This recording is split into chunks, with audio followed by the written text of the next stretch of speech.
My very special guest for our very first episode is Jennifer Ogole, OBE, founder of Bang, and also a co-founder of Obsidiana. Jennifer, it's an honor to have you as the very first guest of our first episode. The honor is mine. The joy is mine. Thank you, Rana. So, Jennifer, our friendship is relatively new, but it's so deep. And I feel that in the last several months that I've had you in my life, I've learned so much.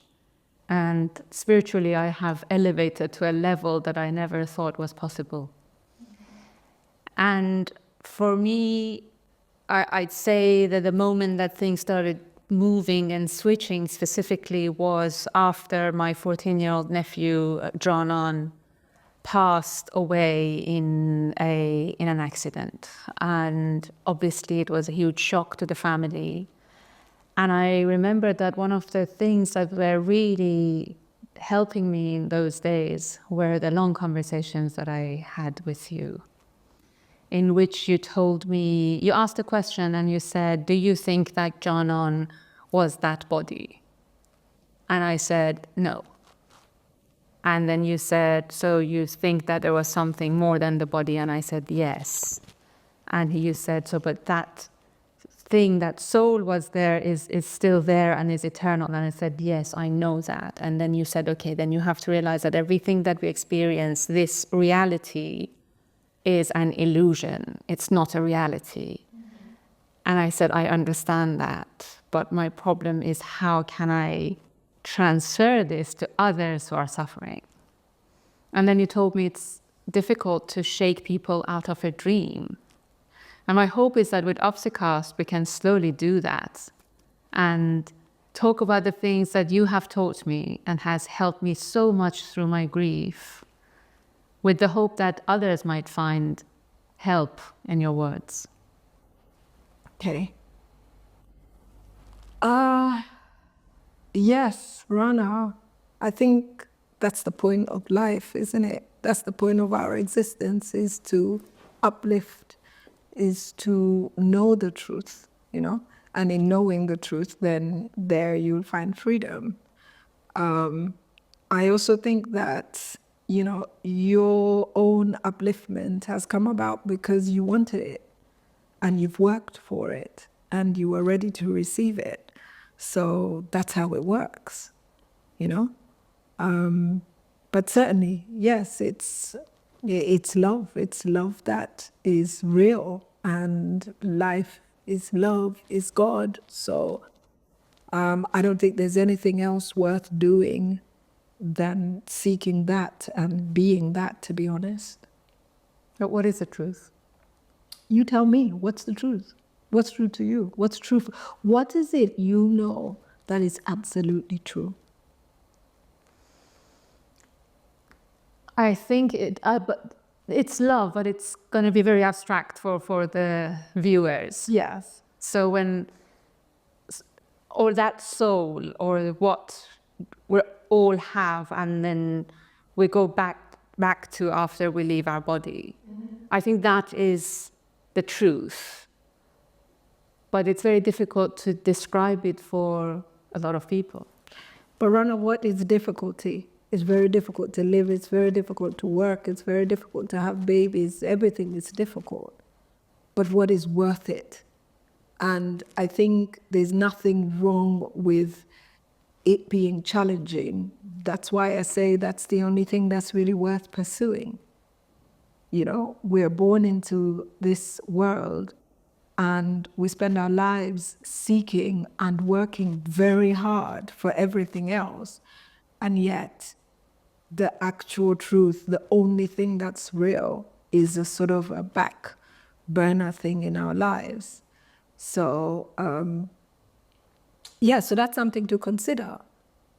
Because what is it everybody wants? You're going to find, Rana, that I'm a very difficult person to interview because you can't really... No, I don't think you're difficult, but I think, yes, I think everybody ultimately wants love and peace, but I feel that the love that we talk about and the love that we experienced is not the love in Hollywood films. It's not the love letters and Yeah. buying roses and going on dates. So I would even say it's not necessarily maternal or paternal love. You're right. And that is, I think that's where people get lost. So you and I, when we talk about it, we know what we're talking about. Yes. But a lot of people wouldn't necessarily understand it. And there, you know what? A lot of people, most people on the earth suffer. Whether it's a physical suffering, whether it's economic suffering, whether it's emotional, spiritual suffering, they're suffering because they don't know that. And the first step to easing that suffering is to want it and to seek it. And you may never get to the end of that road, but the most peace and happiness and love, no, forget happiness, the most joy, that's the only road to finding that. And the really challenging thing is that you won't know it unless you're on the road. You understand? Yeah, but how can people find it?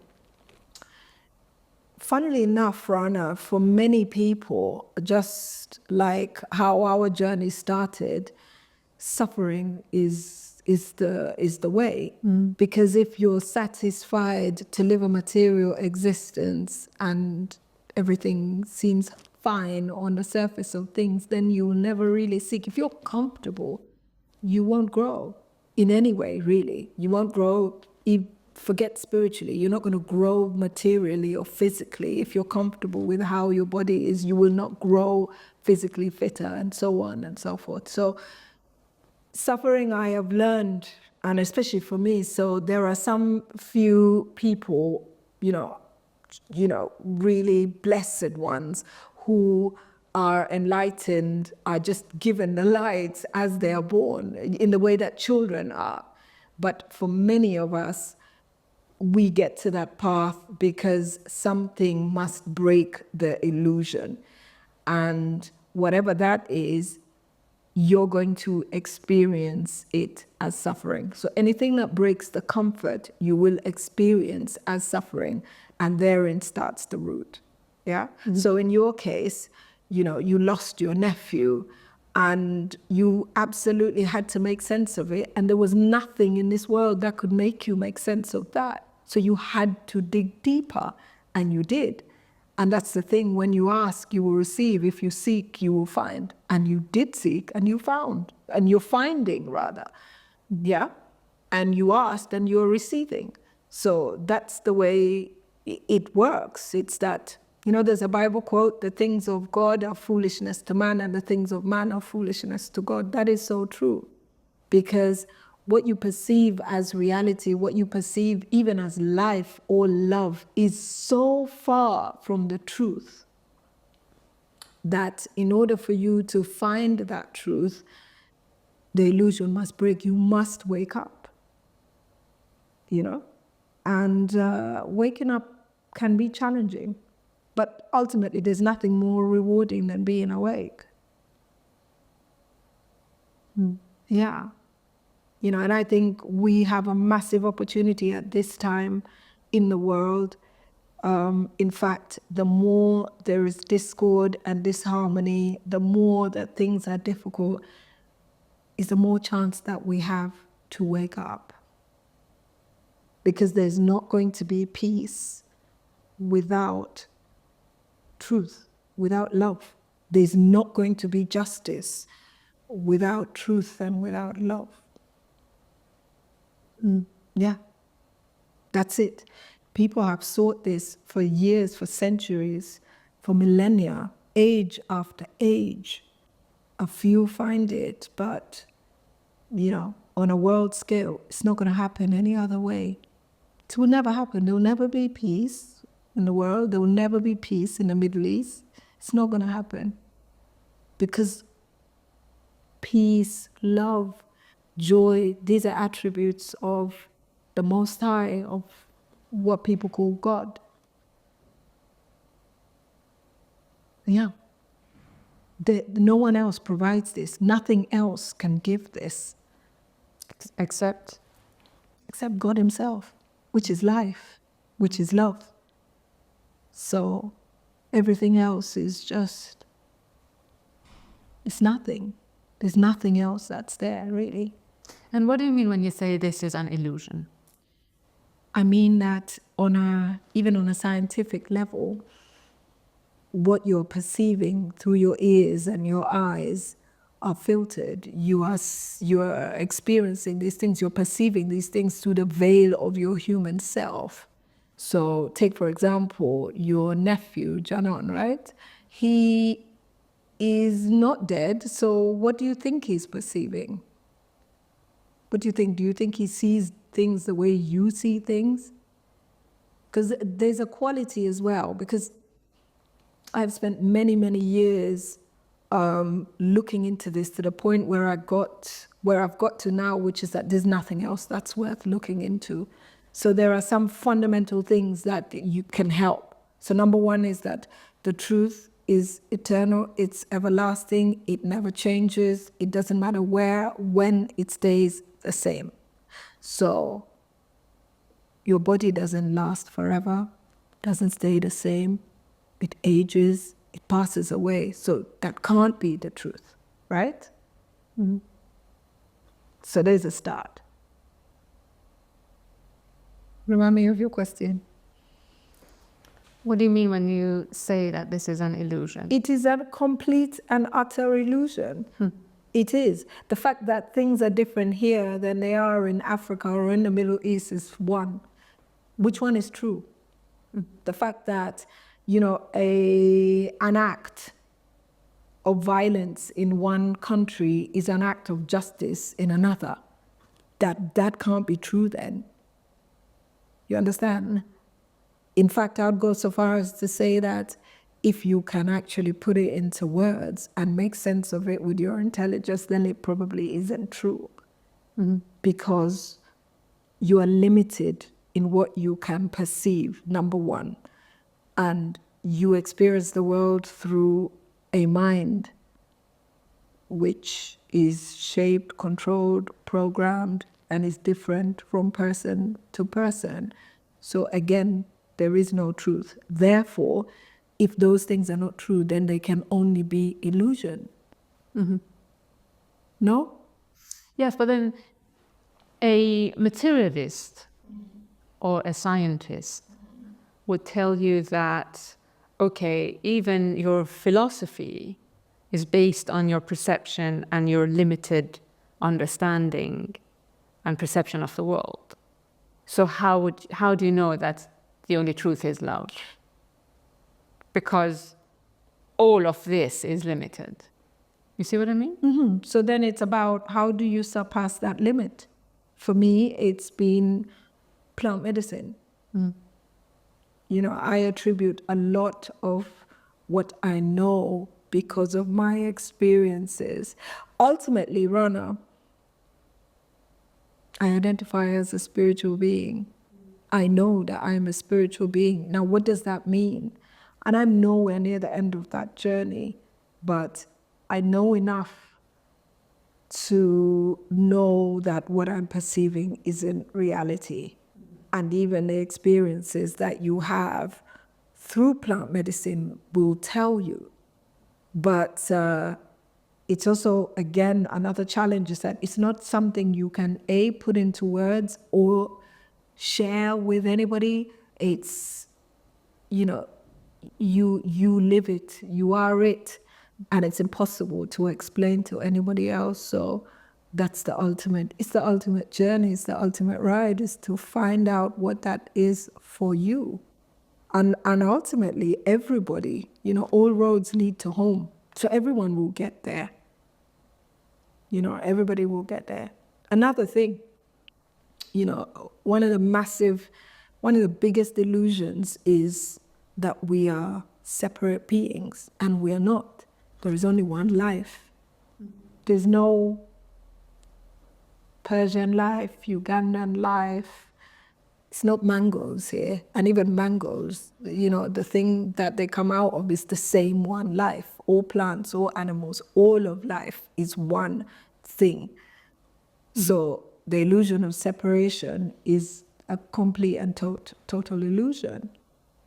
And it is through practices like plant medicine. And I'm not going to say that it's only plant medicine. There are people who achieve this by breathing, doing breath work. There are people who have near-death experiences and come back and say the same thing. And like I said, for me, my first experience of seeing this was just a breaking of what I thought was myself. I broke. And when I broke, there was nothing there except life and love.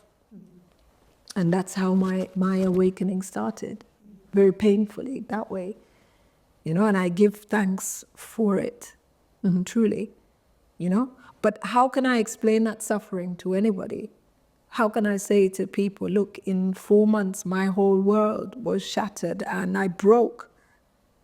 Because on the face of it, I didn't physically break, my mind didn't break, but I broke. Yeah, I broke. And in that breaking of what I thought I was, I found out, I saw a glimpse of what I really am. And with that comes a knowing, comes a peace, a joy, a love, you know, that that once you taste, you won't want anything else. You also don't believe in death. Oh, death is the biggest illusion. That is the biggest illusion, and it's the biggest driver of fear, I think, for humans, because you then build yourself, your life, and everything you do around this innate fear of not existing. And yet the fact is, back to the point that I made, we are life. Life itself is what people call God, that is eternal and infinite. So it cannot die. Yeah, on a basic level, we are created by that. And that can't die, it's impossible. Life can't create anything that can die. Omnipotent, omnipresent, and omniscient. So knows everything, is all-powerful, and is everywhere. Okay, so let's break that down. So is everywhere. That means everywhere. That doesn't mean there's a corner that Rana is or that table is. Do you understand? Everywhere, every bit of space. There is no space that doesn't exist. Yeah? Okay, so where can death exist then? If life is everywhere. All right, so all-powerful, yeah? Omnipotent. So if it's everywhere and it's all-powerful, that means there can't be any other power because it is everywhere. So there's no other power. All-knowing, yeah? So that means if it's all-powerful and it knows everything, and we know that it is love, right? So where is death? And who made death? Who makes these things? Who's made these things? Because there's only one power. And if that power is love, so what do you think? Like, it's sitting there creating children like us and then creating death at the same time? It's impossible. Isn't it impossible? Could you give birth to a monkey or a banana? Sometimes it feels like it. No, it's impossible. There are clues, you know. If you look at things that occur naturally, you will see how that intelligence works. Like a mango tree doesn't give birth to a banana, you know. So God can't give birth to things that are less than. Then where does that come from? There's, at the moment of inception, there's a soul that enters a body, a physical body, and then at the time of death, that soul leaves the body, and that's why we call the body dead. Oh, Rana, let's go very, very deep now. Because who told you that at the time of life, a soul enters a body? well, there's something that is moving your body and is moving, I'm blinking, I'm seeing, I'm moving my fingers, and I'm talking. What's that? That's when they call me dead, it's not there anymore. So my body can't do any of those things. So let me ask you, do you dream? Yes.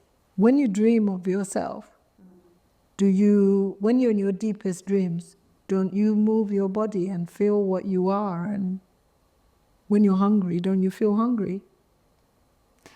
When I'm hungry, I feel hungry, but in my dreams, I'm often the observer of what's happening. So I don't feel hungry. Don't you have dreams where you wake up and it was real? Yes. And you believe those things, don't you? While you're in the dream. While I'm in the dream. But yeah, when I wake up, I'm relieved because it was a dream, especially if it's a bad one. So that could be exactly what you're experiencing now. So you think that this could be a dream, and when we die, it is absolutely a dream. It is absolutely a dream. So life is a dream, and we're going to wake up from it. Life is not a dream. Your experience is a dream. What you're experiencing now it's a life in you that is continuously observing what is happening. All right, so a very simple other thing that you can do is when you talk to yourself, who's talking and who's listening? Is myself, it's my voice. Well, there are two of you. No. So who's talking? It's me talking to me. So there are two of you. No, I can talk to myself. Don't you talk to yourself? This is what I'm saying. Like when you really sit down and pray it, when you sit down and really think about it, who is speaking? Well, how can you talk to yourself and listen to yourself?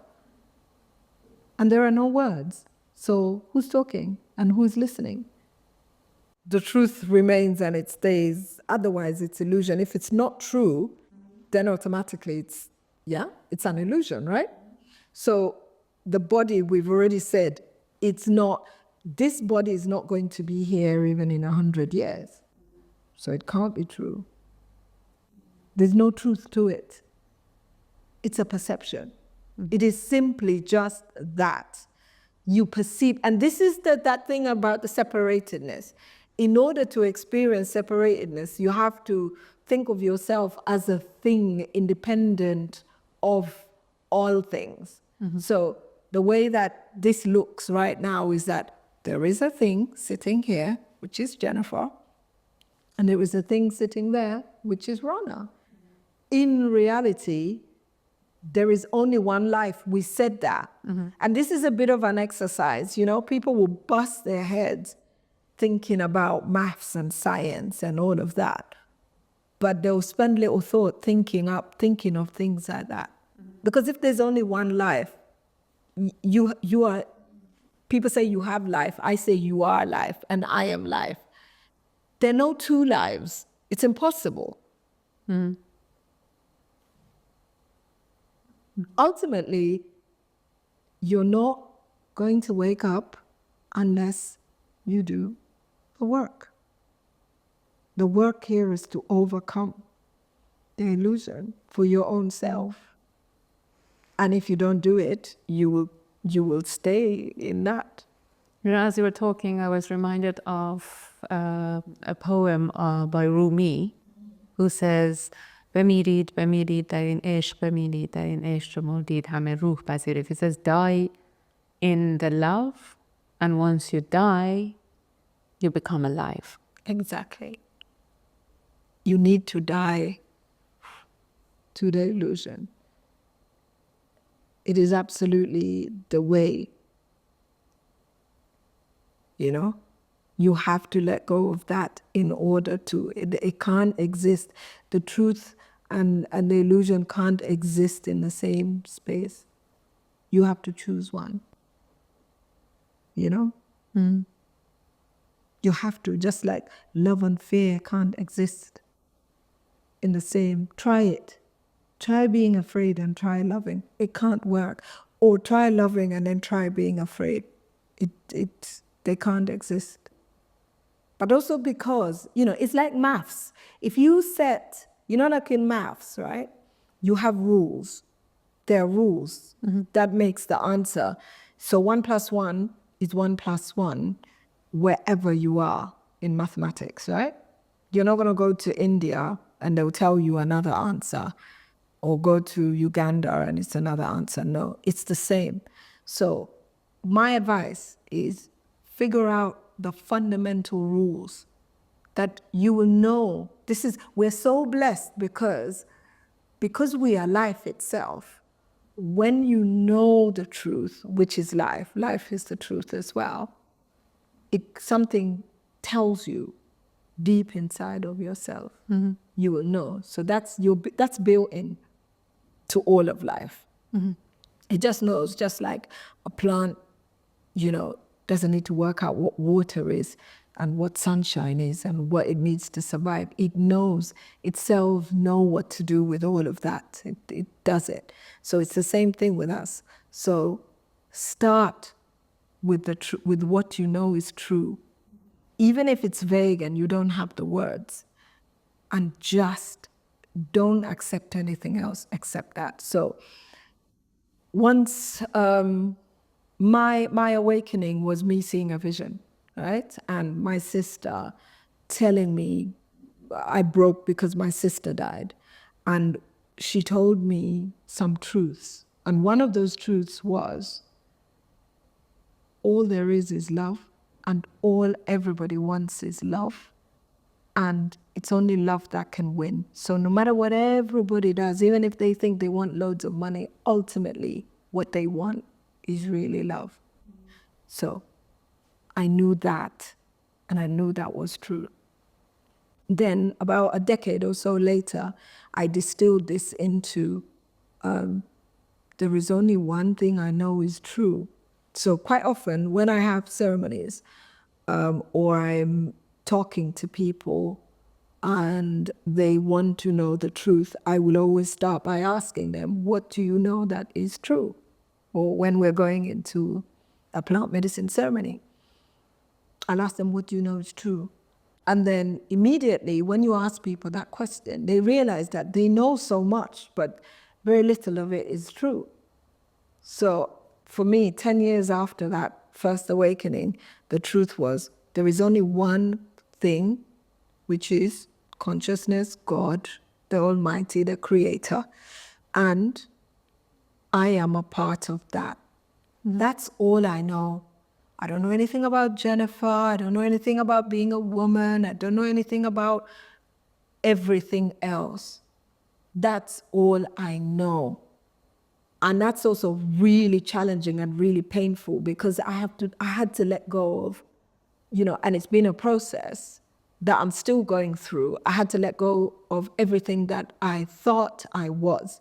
And that's just that one truth. So what do I really know? There's only one thing. That thing is God, and I'm a part of that thing. That's it. Everything else. So if I'm going through, oh God, I'm in pain, my heart is broken, it's like, no, that's not the truth. That's my experience, it's my perception. And when I tell you, this work is the most challenging work. Making 10 million is easy compared to this. Achieving anything is easy compared to this. And what's funny is you will find lots of people that achieve what is really great, they know this. Because when you then know this, then everything else, seek the kingdom first, and then all else will be added. Because once you know this, then everything else will fall in line. I remember you said something very helpful to me in the days after John On's passing, was there's only one truth under that's love, and anything below that is a human construct. It's a human condition. Sadness, grief, revenge, anger, even happiness. You said everything below that. And I remember you told me that, okay, because I was going to look after my brother and his wife for a while, and you said, you're going to be there, and every time these emotions come up, you have to hold it And you have to realize that, okay, no, this is a human emotion and I'm not going to go into that level. Which at times is very challenging because we are living a human life. We are going through a human experience. And no matter how assured you are in your heart, you're watching your loved ones in despair and broken with pain. And you cannot not feel their pain. Of course you can. Of course, that's your work. Your work is to observe. It's as you start to awaken and you realize that you are awakening, but some of you will still be asleep, or sometimes you're still sleeping and they're sleeping, then you need to hold the truth. That's the only way to help them, is to hold the truth for them. I've told you this before, Rana. If you were observing me and I was sleeping, and in my sleep, I was really, say me and you met up after this interview, we had a really lovely meal, yeah, filled our stomachs, ate everything that I want to eat, you eat everything you want to eat, go for a nice walk, go home, have a cup of tea, go to sleep, and then I start to dream and you could see my dream. And in my dream, I'm dreaming that I am very, very hungry. Would you get up and go to the kitchen and start cooking? No. Exactly. Mm-hmm.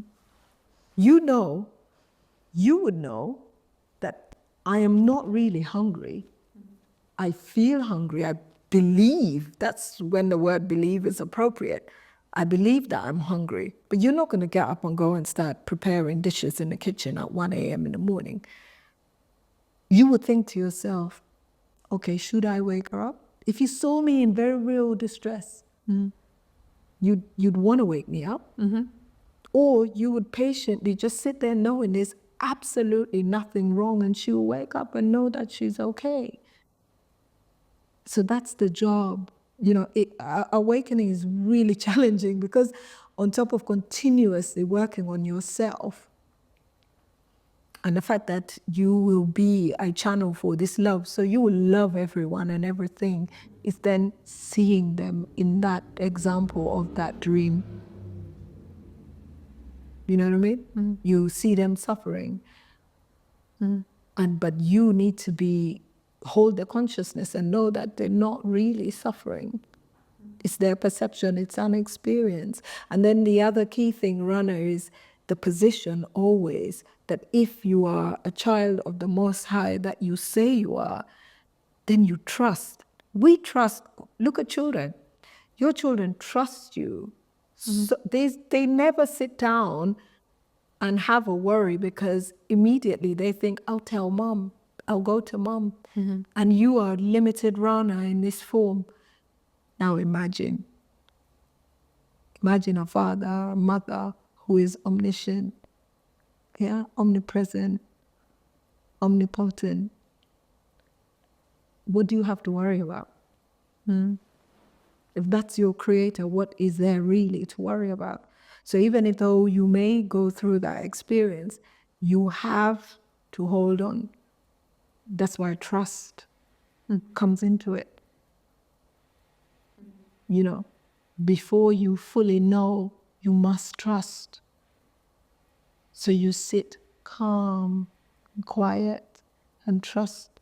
When you face these challenges, it's not to, go and start cooking food and like in the dream. No, you don't.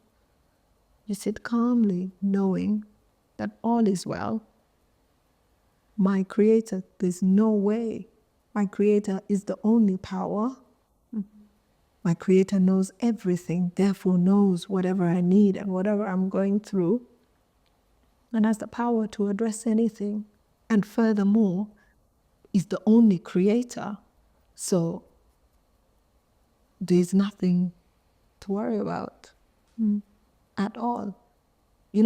Many people say that they use the word believe in God. And that's the first folly, because believing in something is not necessarily knowing it. But they then undermine that God. You understand? To them, it's a God that is a superhuman. It's like a Marvel character. You understand?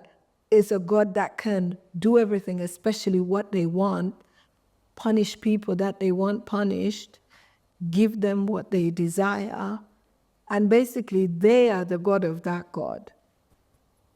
You understand? And of course, you're going to suffer if that's what you think. And your suffering is not real suffering, it's just ignorance, in the way that darkness is the absence of light. So suffering is the absence of truth, it's the absence of, gaps in your consciousness. It's the gaps in your consciousness that will cause that. And they're a gift. Because then when you're suffering, it's the first sign that there's gaps in my consciousness, there's work I have to do. I'm falling asleep again, I need to wake up. You know? So we spoke a lot about love. I want us to speak a bit about Obsidiana. Ooh, Obsidiana. Where love is the foundation of Obsidiana and Obsidans and Obsikas. Tell me about your vision for Obsidiana. Obsidiana is medicine. It's medicine in this experience. It's a vehicle. It's a channel for love, and so it's the medicine. It's harnessing the power of love. It's harnessing love to create opportunities for others to experience it. Because I think, as humans, we can't really know anything unless we experience it. So it's a way that we are working to bring that. It's a community also. It's a movement. It's a joy. It's beautiful. Even the way it's been born. It took, a long time in coming forward. We have tools, plant medicine, is one, cultural medicine, cultural therapy, creative therapy. Those are the things that we will, consciously interacting with each other and with others in a way that is focused on, love and the values that love, then, that come out of love. Respect, oneness, integrity, courage, responsibility, creativity. These are the attributes of the Most High, So it's been a joy. It's been a joy meeting you, Rana, meeting my Persian dons, my Persian family, or other members of that family, from all over the world, and consciously coming together in love, as love. It's not even work. Yeah, it's not work.